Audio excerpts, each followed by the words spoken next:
El Congreso Judío Mundial se creó en Ginebra, Suiza, en agosto de 1936, como reacción al crecimiento del nazismo y a la ola creciente de antisemitismo en Europa desde su fundación. Ha sido un organismo permanente con oficinas en todo el mundo. Los objetivos principales de la organización eran movilizar el pueblo judío y las fuerzas democráticas contra la arremetida nazi, luchar por la igualdad de derechos políticos y económicos en todas partes, particularmente para las minorías judías de Europa Central y del Este, apoyar la creación de una patria judía en Palestina y crear un organismo judío representativo a nivel mundial basado en el concepto de la unidad del pueblo judío, organizando democráticamente y capaz de actuar en asuntos de interés común. Este es un tema transitorio, pues considero necesario explicar primero qué fue la diáspora antes de entrar a explicar qué fue el Concilio de Jerusalén y el impacto que tuvo en la Iglesia Apostólica este importante acontecimiento histórico.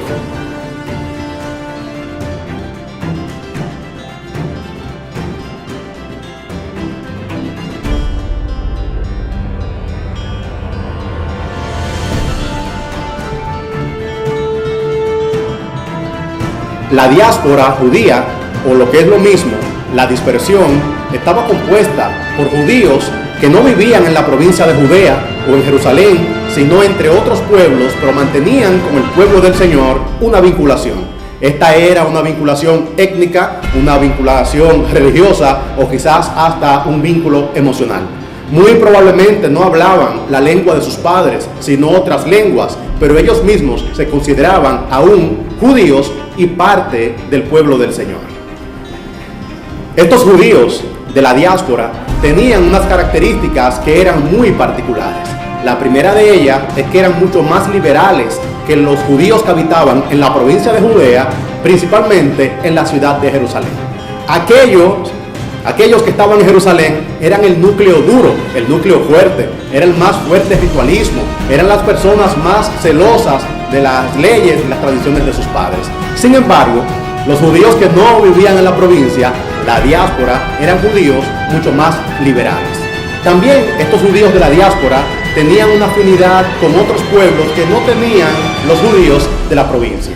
Por el hecho de haber nacido en otras partes, por el hecho de haber convivido por cientos de años entre otros pueblos, estos judíos de la diáspora no tenían tantos prejuicios para interactuar con otros pueblos como los prejuicios que sí tenían los judíos que vivían en la provincia de Judea.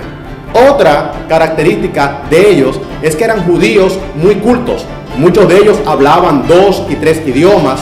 También eran judíos acaudalados materialmente, que no solamente tenían bienes materiales, sino también que contribuían con sus hermanos que habían quedado en la provincia. Era una cultura, era algo de ellos, muy particular de la diáspora judía, contribuir materialmente con el sostenimiento del servicio al Señor en Jerusalén y también con el rescate de sus hermanos. Las guerras, las persecuciones y la pobreza propiciaron emigraciones de judíos que buscaban en otras tierras mejores condiciones de vida. A esa dispersión de judíos por todo el mundo se le conoce como la diáspora. Pero, aun cuando los judíos se convirtieron en un pueblo sin patria, esa dispersión no hizo más que reforzar su sentimiento de identidad como una comunidad religiosa y como una nación. Ello fue posible al gran arraigo de los judíos hacia sus tradiciones y a la observancia de un sistema moral derivado de su ley contenida en sus libros sagrados. Ya fuera por exilio o por emigración, el pueblo judío se convirtió en un pueblo sin patria.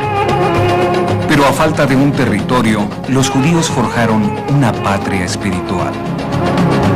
Si bien participaban de la vida pública de los países en los que se establecían, los judíos continuaban también siendo fieles a su tradición religiosa y a sus costumbres, no mezclándose con nadie que no fuera judío.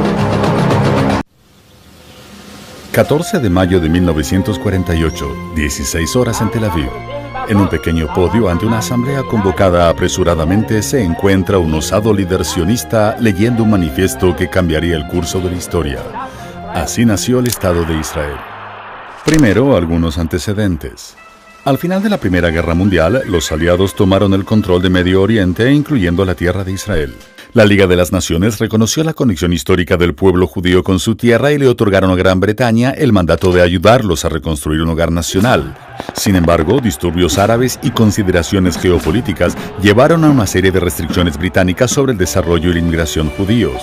Barcos con niños evacuados y sobrevivientes del Holocausto fueron reenviados a Europa. La resistencia judía también aumentó. En 1947, el balón volvió al campo de las Naciones Unidas, donde la mayoría de las naciones decidieron, tras una tensa votación el 29 de noviembre, dividir la tierra en un estado judío y uno árabe. Los judíos se alegraron. La población árabe local, inició una guerra generalizada. El 15 de mayo de 1948 era la fecha en la que terminaba oficialmente el mandato británico, la fecha en que se declararía el Estado judío, y la fecha para la que 5 ejércitos árabes planearon un ataque coordinado para aniquilar el Estado recién nacido. El 12 de mayo, David Ben-Gurión convocó al Consejo Popular. La atmósfera era grave.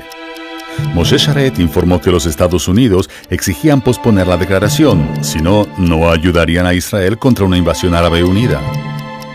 Golda Meir informó que el rey Abdallah se arrepintió de su acuerdo original y que sí se uniría al ataque. Algunos líderes militares expresaron serias dudas sobre la capacidad de la pequeña comunidad judía de resistir a 5 ejércitos árabes regulares equipados con armamento europeo. De alguna manera, luego de 13 horas de deliberaciones, Ben-Gurión logra inclinar la balanza contra la exigencia norteamericana. Y el viernes 14 de mayo, ante la presencia de líderes judíos locales, declara el establecimiento del Estado de Israel. La proclamación se inspiró en la Declaración de Independencia de Estados Unidos, reivindica los derechos históricos y morales del pueblo judío sobre su patria histórica y define a Israel como un Estado judío democrático basado en la igualdad de derechos, la libertad y la justicia. La declaración finaliza haciendo un llamamiento a que los judíos retornen a su hogar e invita a la paz a la población árabe local y a los países árabes vecinos. La invasión árabe fue inmediata y duró más de un año. Casi el 50% de la pequeña fuerza de lucha israelí estaba compuesto de sobrevivientes de los campos de exterminio nazis que habían jurado nunca más. 1 de cada 100 judíos que vivían en Israel murió en las luchas. Pero al final de la guerra, el pequeño Estado judío había emergido victorioso como una nación independiente en su patria por primera vez en 2000 años.